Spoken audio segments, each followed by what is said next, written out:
This war, the Kremlin never expected to have this much trouble against the Mujahideen. Afghanistan is a tribal society. Tradition demands that its people stand up to any outsiders who set foot on their land. With the honor of their people at stake, they have everything to fight for. No matter how hard the Soviets hit them, they continue to appear out of nowhere, striking back, then vanishing again. But there's one thing even the Mujahideen fear. Every last one of them. The Soviet gunships. They're highly maneuverable and equipped with massive firepower. Plus, the underside of the fuselage is heavily armored. The Mujahideen can barely scratch them with their small arms. Anyone who hangs around gets mowed down by the gunship's heavy machine guns. This is a weapon that was given to the Hamid fighters. It's no doubt something to help them strike back against the gunships, which makes it a weapon that could change the course of the war. Those guerrilla fighters known as Mujahideen don't actually belong to a single organization.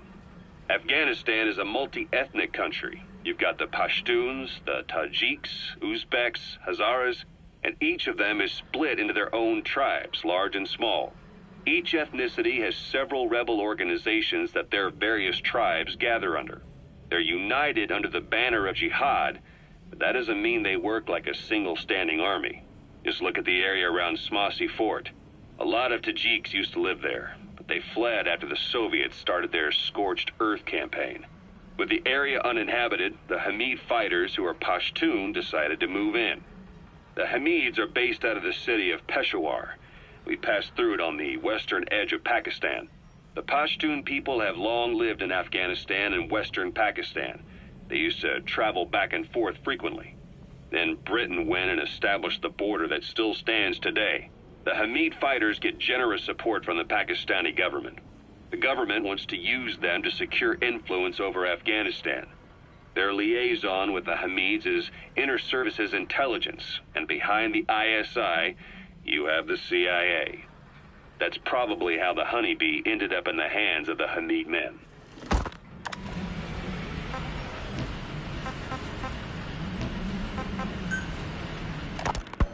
Ocelot said the number of private forces is increasing, and they've modeled themselves after us.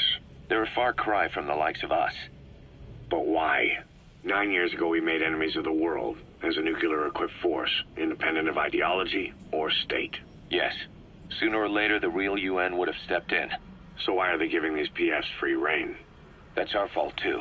What do you mean? What happened 9 years ago was a real problem for a lot of people. An organization as big as ours, with our facilities, was wiped off the map. Not an easy thing to hide. But if our existence came to light, so would the names of our clients. We had contracts all over, east and west, from superpowers to banana republics, the lot. Our clients denied all association with the likes of us. They had to make sure things didn't blow up on them. But at the same time, they missed us. They really missed us. The demand for armies for hire was as strong as ever. The international community turned a blind eye to what happened to us, despite still needing people who could do our jobs. History couldn't afford to lose us. As soon as we were gone, they needed a replacement. So private forces spread everywhere. And they're all just a phone call away. But still. I know. PFs are totally different from what we envisioned. Nation-states, revolutionaries, terrorists. They have a lot of clients, and Cypher is one of them. Cypher stays anonymous, but I know their work when I see it. In the eyes of those clients, the world's PFs are all just expendable pawns. The clients don't have to worry about losing their own men. Nobody knows they're involved, and PFs are cheap. In short, the world is chewing up soldiers and spitting them out. Even some of the old Mother Base's survivors are still working for PFs. Some guys created their own smaller forces. Others were taken on by emerging PFs. Everybody's gone their separate ways. But none of them are living their dream, because they're not fighting with you. Of course, I tried to headhunt as many of them as I could for Diamond Dogs. It was all a waste of time. They said they weren't interested without you to lead them. But now you're back. And everything's gonna change. We'll unite all private forces under you, transcending nations and economies. What is a nation? Just a patch of dirt.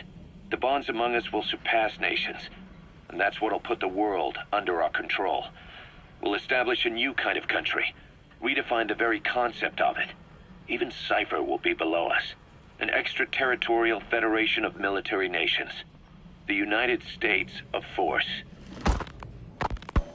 Once word of Big Boss's return starts traveling, that'll be our true deterrent against Cypher. In other words, no one will dare to come gunning for you. How do you figure? Cypher lacks a large-scale fighting force. PFs are the perfect tool for them. But those PFs revere you, the legendary Big Boss. If Cypher killed you now, they wouldn't take it lying down. Maybe they'd even go looking for revenge, but they definitely wouldn't keep doing Cypher's dirty work, even if it put their lives at stake. That's why it's no longer a benefit to Cypher to get rid of you. The very fact that you're alive is our greatest defense against Cypher. Nice to know. It'll buy us some time while we get back to full strength. Just keep in mind that what I'm saying is generalizing a lot. In practice, the PFs around the world don't know your face. Just declaring that you're Big Boss won't be enough to convince them. And if they see you as an enemy, they'll come at you with everything they've got. Some hero. That's why you need to bring them back to Mother Base. Show them on your terms that you really are the one and only Big Boss. Once you've proven that, they won't hesitate to join us.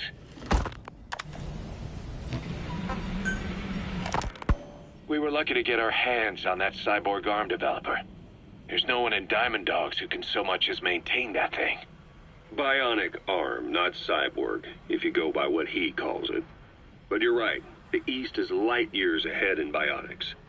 They can even detect through the skin the slight electrical signals from the brain that order muscles to move. And the Soviet Union completed their first bionic arm capable of doing that back in the 60s. Although I guess that news didn't really reach the West. No kidding. Zadornov's was the only one I ever saw. Quite a shock to see it for the first time. And it was no mean feat to get hold of Snake's arm. I couldn't get one for you at the time, but you know, now... Forget it. I've no intention of relying on bionics. Right now I need to keep the pain fresh in my mind. Well, it's your decision. But don't you find it... inconvenient? Not a bit. But the phantom pain... it never lets up. Do you know how many men I saw die that day? There's nothing we can do to bring them back. And you expect me to care about getting a measly arm and leg back? Sorry. But my pain belongs to all our dead comrades. I'll keep living with it for their sake. It'll be straight and true until I've gotten them the vengeance they deserve.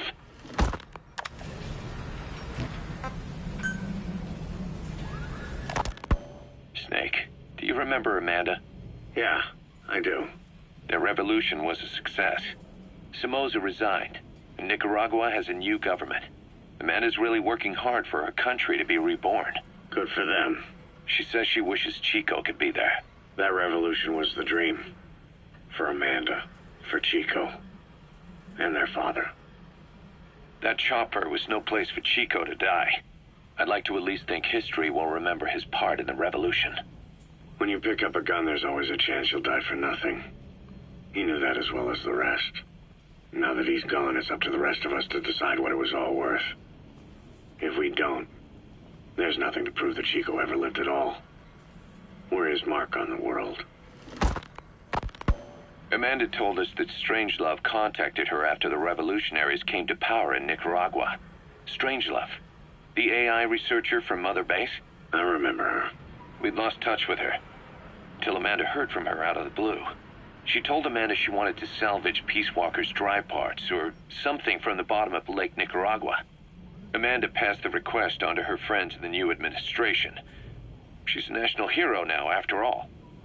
So Strangelove got a Soviet military aircraft to transport something to somewhere. But apparently the cargo wasn't big enough to have been Peace Walker itself. So what was it? Who knows? We recovered Peace Walker's nuclear warhead ourselves 9 years ago. What could Strangelove have been after? Amanda said she didn't mention what her reason was or where she was headed. Nicaragua is a socialist state now. And with Amanda vouching for her, the government didn't feel the need to concern itself with the details. All Strangelove told Amanda was that she was going to continue her research, and that the rest was a secret. Right before the attack, Huey was in the control tower to prepare for the inspectors.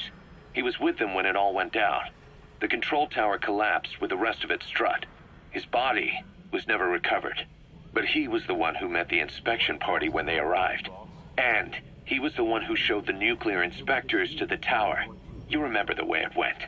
First he recommends we agree to the inspection. Then he gives them the okay without our permission. All the time acting as if he was doing us a favor.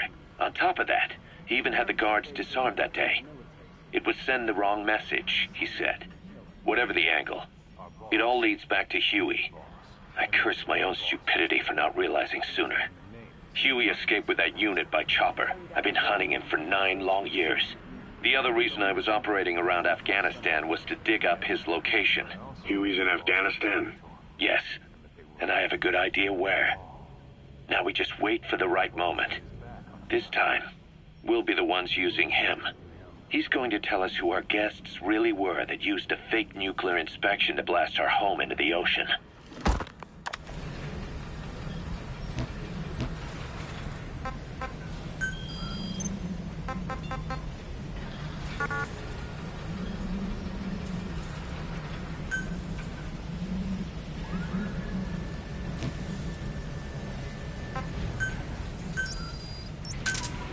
Roger.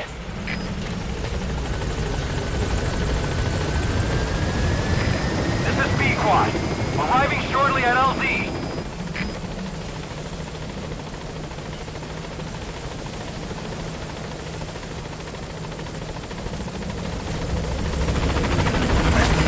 This is B-Quad. On station at LZ.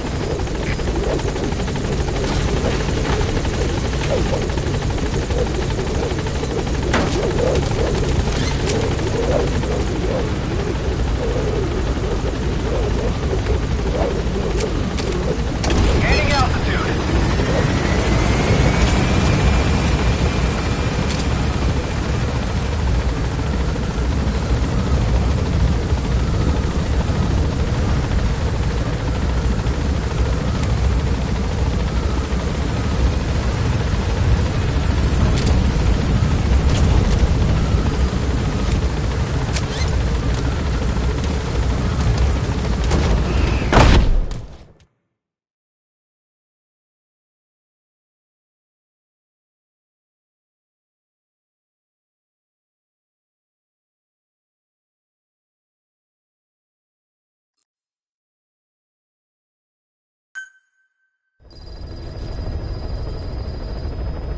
Boss, as requested, we've added an analyzer function to your binoculars.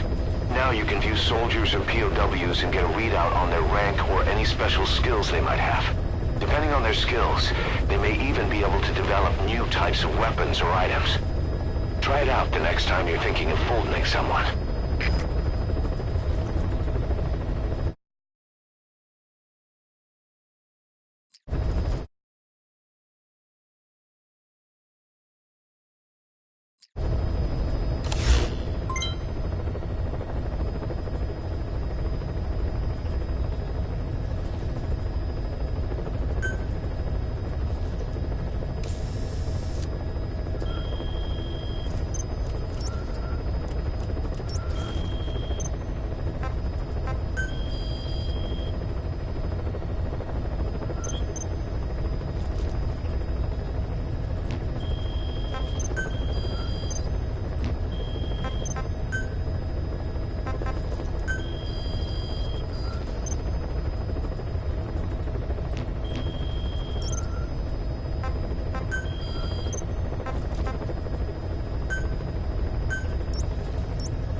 disable the Soviets' reinforcement system by putting a hole in their base-to-base comms network. Head for the Eastern Communications Post and destroy its comms equipment. First, use the binoculars to locate the communications equipment at the facility.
Suppressor is worn out. That gun will be as loud as any other now. If you have to shoot, be careful.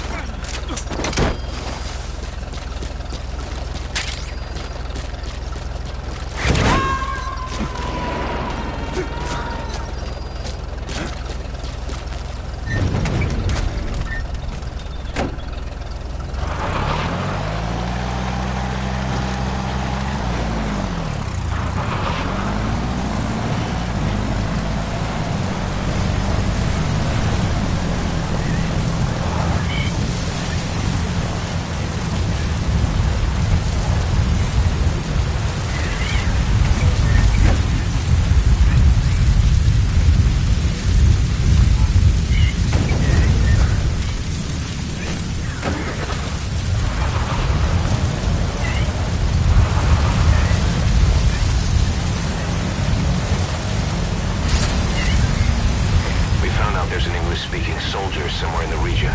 He's a language specialist. His role is to translate information related to the West into Russian. If we can get him to join us, we'll have the upper hand in information warfare. Find this language specialist and extract him.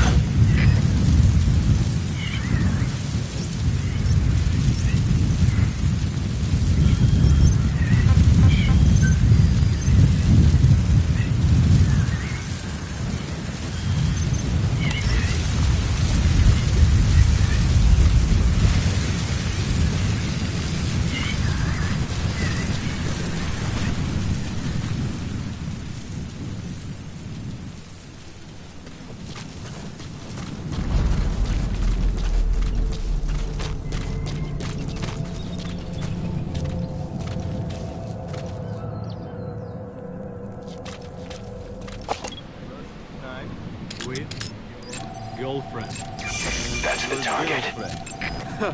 Это было неплохо. Правда? И что это значит? Я друг твоего приятеля. О, это действительно и полезно.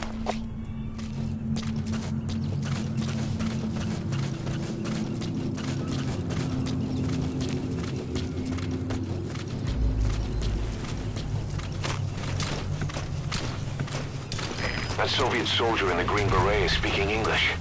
Must be a language specialist. With him on our side, we'd be capable of Russian interpretation support. Try and extract him.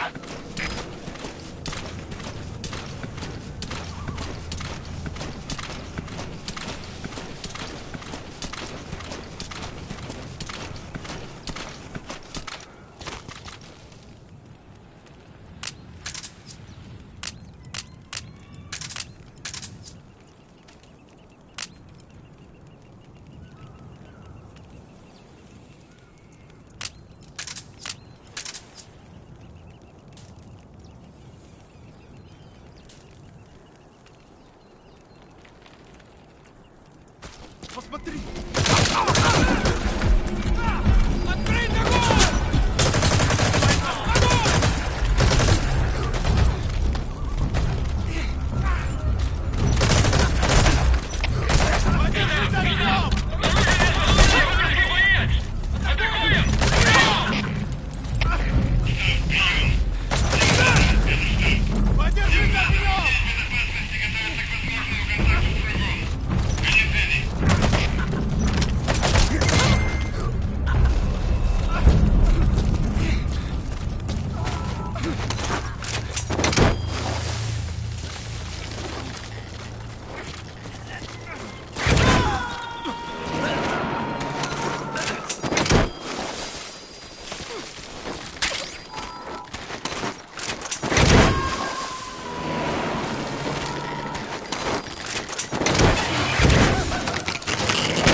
Whoa, whoa, whoa.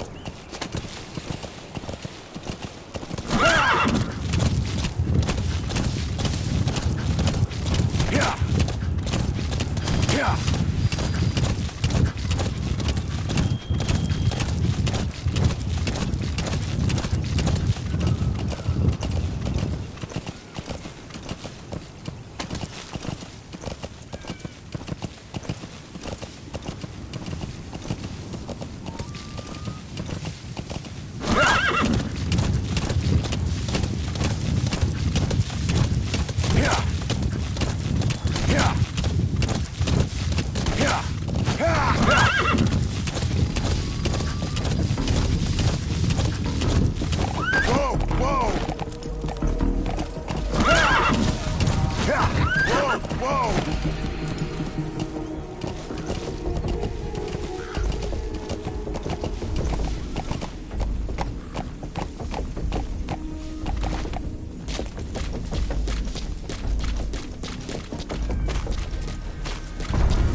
First, use the binoculars to locate the communications equipment at the facility.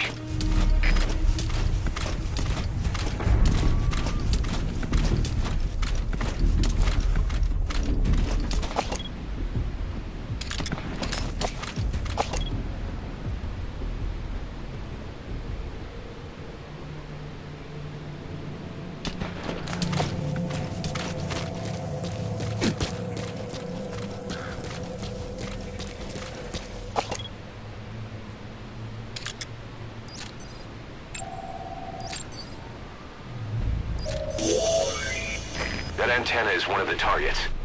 There should be more. Keep looking.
Search for you, but they're not giving the all clear just yet. Stay alert.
Destroy the remaining antennas.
I have arrived at marker. Following SOP. We'll move to nearby LZ and stand by. This is P-Quad. Have arrived at LZ. We'll stand by.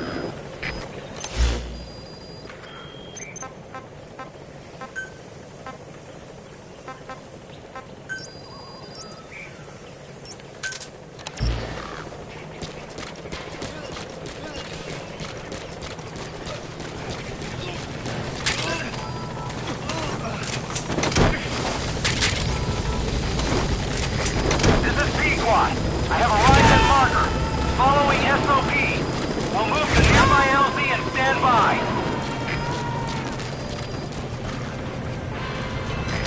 This is P-Quad. Have arrived at LZ. We'll stand by.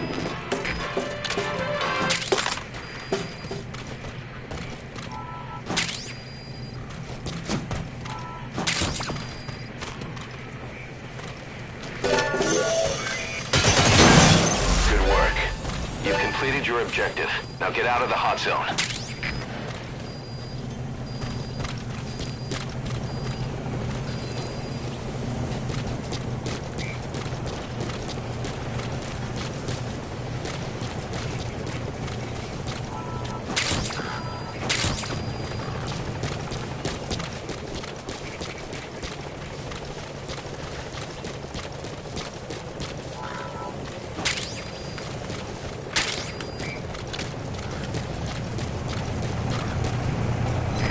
Destroy that and turn it off to shut off all the lights and surveillance cameras in the outpost. But of course, the enemy will realize something's up. If you're gonna do it, be quick.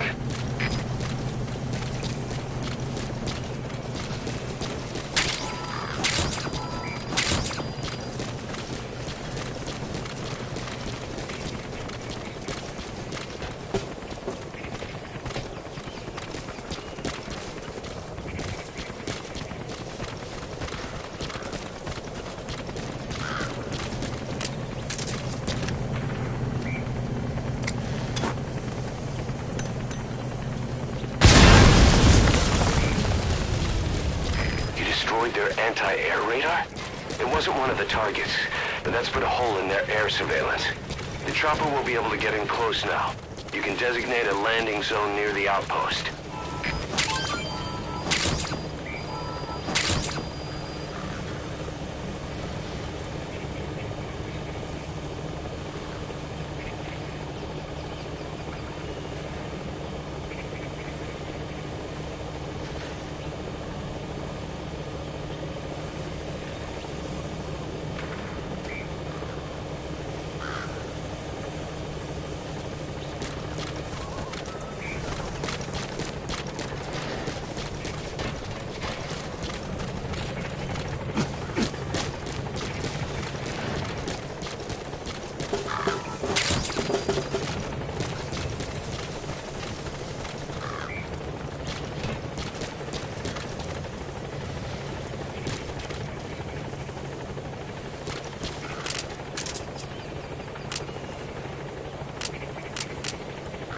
Thinking of using C4? It's an explosive that you detonate by remote control after you've planted it.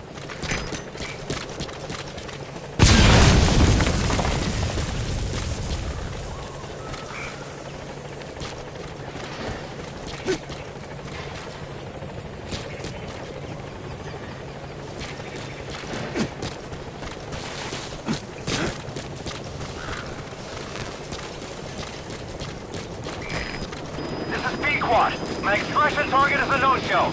Cannot risk waiting any longer. I gotta pull out for now.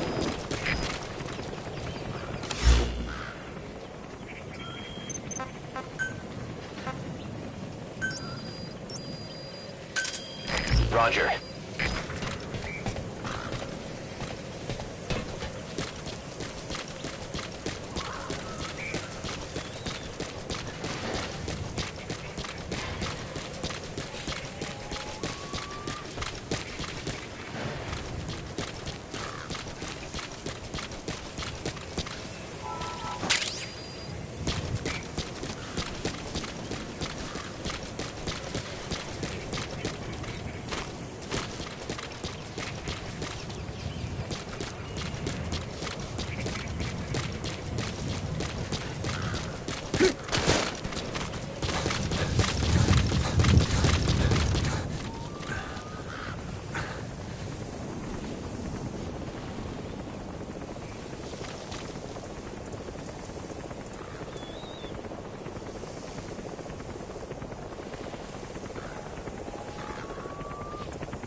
Arriving shortly at LZ.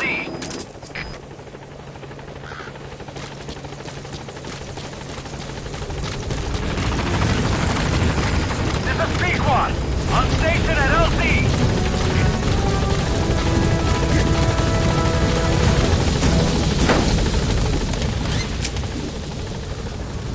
Gaining altitude.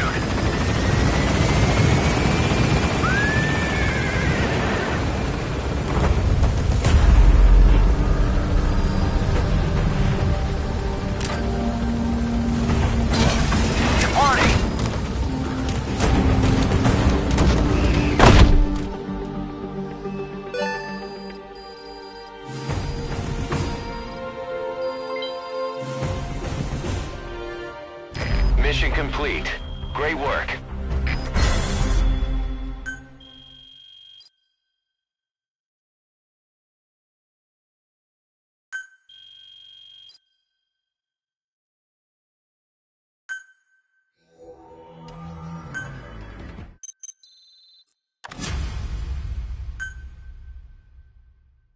Prolonged time in the field is bad for the body and mind.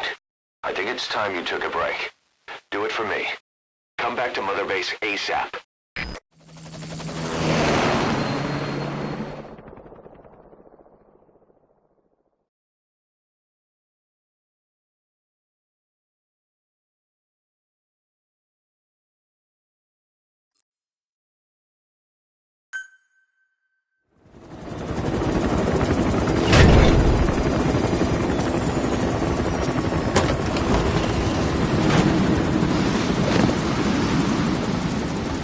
Come back!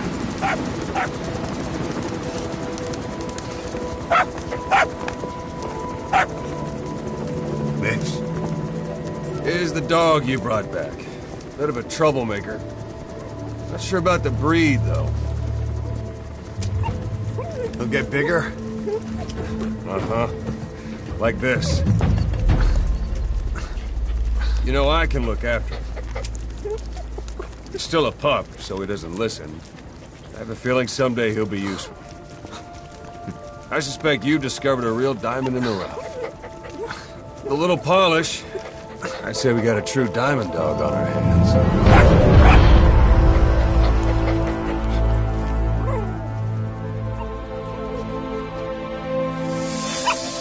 DD, right?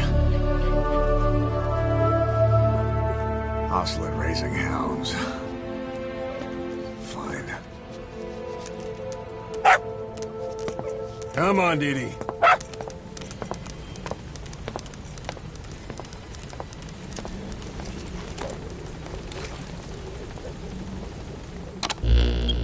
Whoa!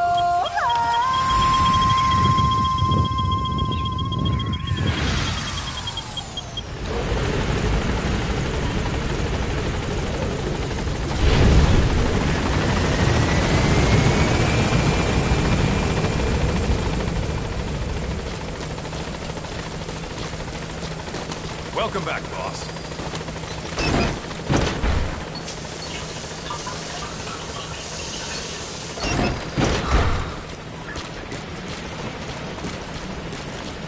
Boss!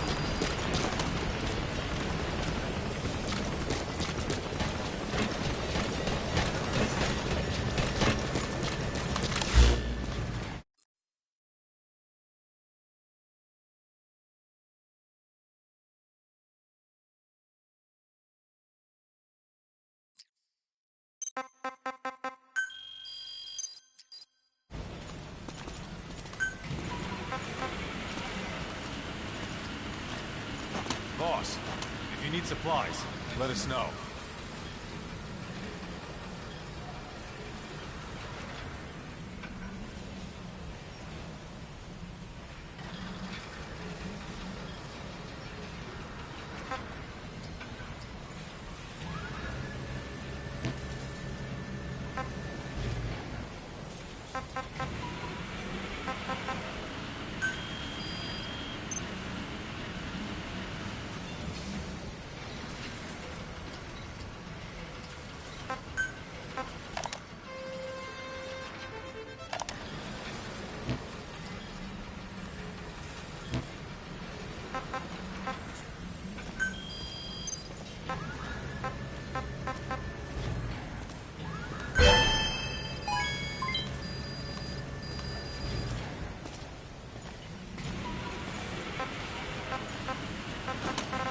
Materials, boss.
Boss, got time to train with me?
Boss.